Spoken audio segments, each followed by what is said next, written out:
ঠাকুরগাঁওয়ে দিনব্যাপী নীতি নির্ধারক এবং সংশ্লিষ্ট স্টেক হোল্ডারদের সাথে জিঙ্ক ধান বিষয়ক আলোচনা সভা অনুষ্ঠিত হয়েছে।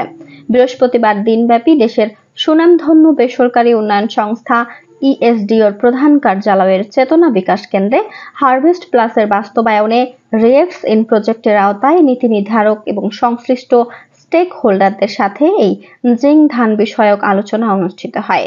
অনুষ্ঠানে প্রধান অতিথি হিসেবে উপস্থিত ছিলেন উপজেলা কৃষি অফিসার কৃষিবিদ কৃষ্ণ রায় এবং বিশেষ অতিথি হিসেবে উপস্থিত ছিলেন হারভেস্ট প্লাস বাংলাদেশের কৃষিবিদ Mohammad Mujibur Rahman, project manager reacts in project. আরও উপস্থিত ছিলেন ইএসডিও রিয়েক্টস ইন প্রজেক্টের প্রজেক্ট ফোকাল কৃষিবিদ মোহাম্মদ আশরাফুল আলম, ফাইন্যান্স ফোকাল মোহাম্মদ রফিকুল ইসলাম ও পিসি মোহাম্মদ কামরুল ইসলাম।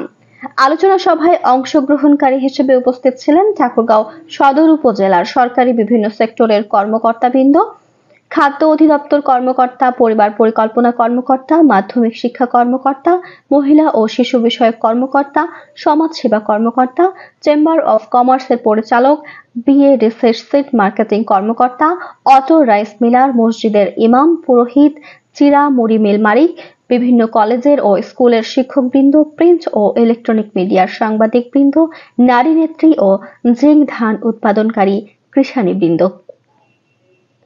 সভায় মানবদেহে জিঙ্কের উপকারিতা, অভাবজনিত লক্ষণ ও জিঙ্কের ঘাটতি মেটানোর উপায় সহ জিঙ্ক সমৃদ্ধ ধান ও গমের বিভিন্ন জাত, তাদের উৎপাদন প্রযুক্তি বিষয়ে বিস্তারিতভাবে আলোচনা করা হয়।